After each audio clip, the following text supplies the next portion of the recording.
zonja dhe zotrin deputet, të dashur qytetar shqiptar, sot Kuvendi i Shqipërisë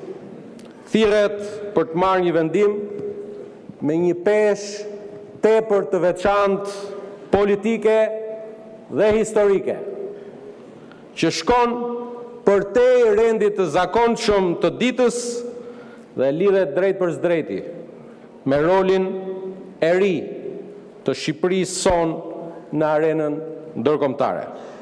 Projekt ligji që kemi sot në shqyrtim dhe më pas në votim ka të bëjë me ratifikimin e Kartës së Bordit Paqes, një organizëm i ri ndërkombëtar i ideuar, i propozuar nga presidenti i Shteteve të Bashkuara të Amerikës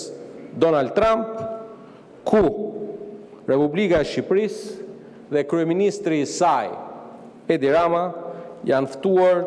të jenë vend antar themelues dhe antar i bordit. Kjo ftesë përbën një vlerësim të drejt për drejt, ndërkombëtar për rolin konstruktiv dhe shumë të besueshëm të Shqipërisë son të përbashkët dhe shënon një moment të paprecedent pozitiv ku vendi ynë shihet si një aktor që kontribon në zgjidhje të rëndësishme globale për paqen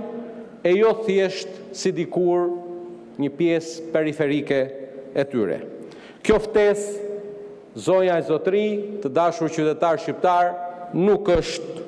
diçka e zakonshme. Nuk është formale dhe nuk është as simbolike. Në letrën zyrtare drejtuar kryeministrit të Shqipërisë, presidenti i Shteteve të Bashkuara të Amerikës Donald Trump e cilëson këtë nismë si një përpjekje historike dhe madhore, duke theksuar nevojën për një qasje të re në ndërtimin e paqes, një qasje e natyrës pragmatike, e orientuar drejt rezultateve konkrete për të sjellë paqe, kudo ku sot në botë ka konflikte me një fokus veçantë situatën në Gaza, larg modeleve tradicionale burokratike që kanë dështuar të prodhojnë stabilitet afatgjatë. E prandaj, kolege deputete, Bordi i Paqes sipas kartës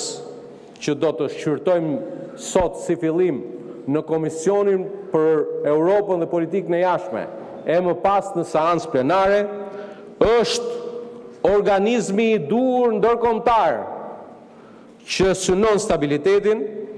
që na duhet për rivendosjen e paqes, por dhe qeverisjes lishme dhe të besueshme dhe sigurimin që paqja kudo në botë jetë e qëndrueshme. Gjithmonë, sikurse e nënvizon edhe në letrën e tij presidenti amerikan Donald Trump, gjithmonë në përputhje me të drejtën ndërkombëtare. Është e rëndësishme pra të theksojmë sot në këtë parashqyrtim, ndërkohë që sapo të rifilloi seanca, ministra për Europën dhe Punët e Jashtme do të bëjë gjithë prezantimin e plot të kësaj karte dhe të antarësimit të Shqipërisë, duke u përfaqësuar nga kryeministri i Republikës së Shqipërisë, zoti Edi Rama, të marrë në konsiderat nevojën e shqyrtimit me procedurë të përshpejtuar, sepse duhet ta dimë rëndësinë e fillimit sa më parë të punës së këtij bordi, ku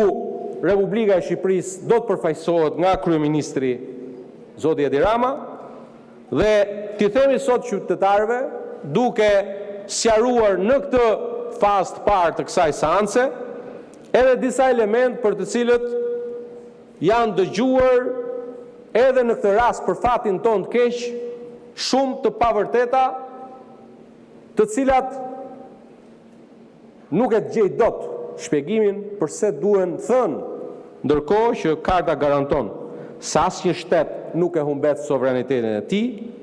asnjë detyrim nuk i imponohet Shqipërisë në rastin ton pa pëlqimin e shtetit antar, dhe pjesëmarrja në misione është vullnetare, edhe financimi është vullnetar. Në njëjtën kohë, anëtarët e bordit kanë zë të barabartë, kanë një votë secili dhe peshë reale në drejtimin strategjik të organizimit. E pikërisht në këtë frymë, Shqipëria jonë është ftuar të jetë jo më si dikur, si një vëzhguese, por si një bashk arkitekte themeluese e një mekanizmi të ri ndërkombëtar për paqen. Ky është një kalim simbolik dhe politik nga dikur periferia e diskutimeve globale mund qendër të tryezës së vendimarrjes. Është dhe një dëshmi domethënëse se në politikën ndërkombëtare të sotme, madhësia e një vendi nuk përcakton më peshën e tij politike, atë e përcakton në radh parë besueshmëria, koherenca dhe vendosmëria për të qenë një vend partner i Shtetit Bashkuar të Amerikës dhe i aleatëve të tjerë. Kjo ftesë, zonja e zotërinj, të dashur qytetarë shqiptar, konfirmon gjithashtu forcën dhe besimin e ndërsjellët në partneritetin ton strategjik me Shtetet e Bashkuara të Amerikës. Një partneritet që mbetet boshti ynë kryesor i politikës son të jashtme, e për të cilën vota sot do të jetë një test tjetër i konfirmimit se sa i përket marrëdhënieve me Shtetet e Bashkuara të Amerikës, ne nuk kemi dasi mes njëri tjetrit dhe unë uroj e shpresoj qoftë vota tani në këtë moment sa i përket shqyrtimit procedurë përshpejtuar e në fund shqyrtimin parim nën për nën në tërësi të këtij projekt ligji të jetë një votë unanime e të gjithë anëtarëve të Kuvendit të Shqipërisë. Shqipëria vlerësohet si aleate e qëndrueshme e besueshme që ndan vlera të rëndësishme për paqen, për sigurinë, rendin ndërkombëtar të bazuar në rregulla. Fakti që Shqipëria ftohet si antare themeluese, i jep vendit tonë një rol aktiv në formësimin e vizionit, parimeve, vendimarrjes bordit paqes, por dhe duke rikonfirmuar dhe njerë rolin udhëheqës për paqe dhe stabilitet që Shqipëria ka në rajonin tonë të Ballkanit Perëndimor. Dhe ky besim nuk është i rastësishëm, ai është rezultati i një politike të jashtme koherente dhe të përgjegjshme ndër vite, e cila ka pozicionuar Shqipërinë nën udhëheqjen e kryeministit Edi Rama si shtet që respekton të drejtën ndërkombëtare dhe angazhimet e marra. Për këtë arsye, Shqipëria sot shikohet, jo vetëm perceptohet, por konfirmohet si aktori pa agenda të fshehta, i aftë të kontribuojnë në procese të ndjeshme diplomatike, sikur janë proceset që do të fillojnë menjëherë që nga java e ardhshme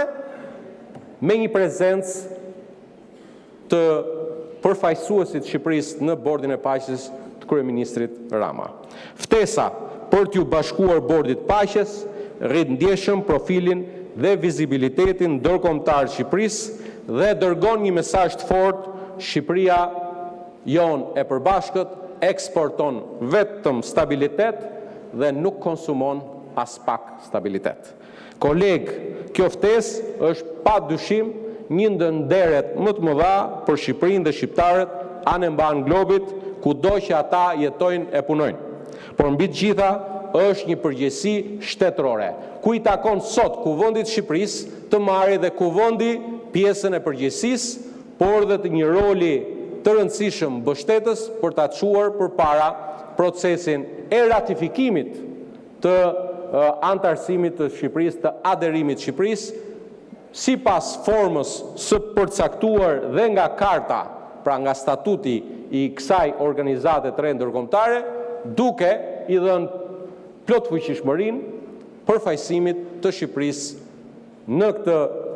kartë të bordit paqes nga kryeministri i Shqipërisë. Pjesëmarrja në bordin e paqes nuk është një përfitim imazhi, por një angazhim për të kontribuar realisht, ku çdo vendimarrje do të udhëhiqet nga interesi kombëtar dhe përgjegjësia institucionale. Sot edhe opozita nuk ftohet për të votuar një parti, nuk po votojmë një mazhorancë apo një opozit, por po votojmë për Shqipërinë dhe për rolin që ajo zgjedh të luajë në botë, e për të cilën Shqipërinë tonë përbashkët duhet jemi gjithë krenar. Ju ftojmë ta votoni projekt vendimin që ju kemi paraqitur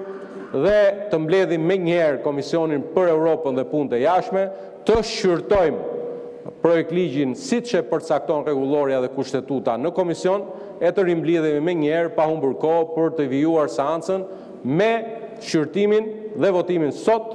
të këtij projekt ligji që unë nuk hezitoj as pak, kemi nderin të gjithë që u ndodhëm sot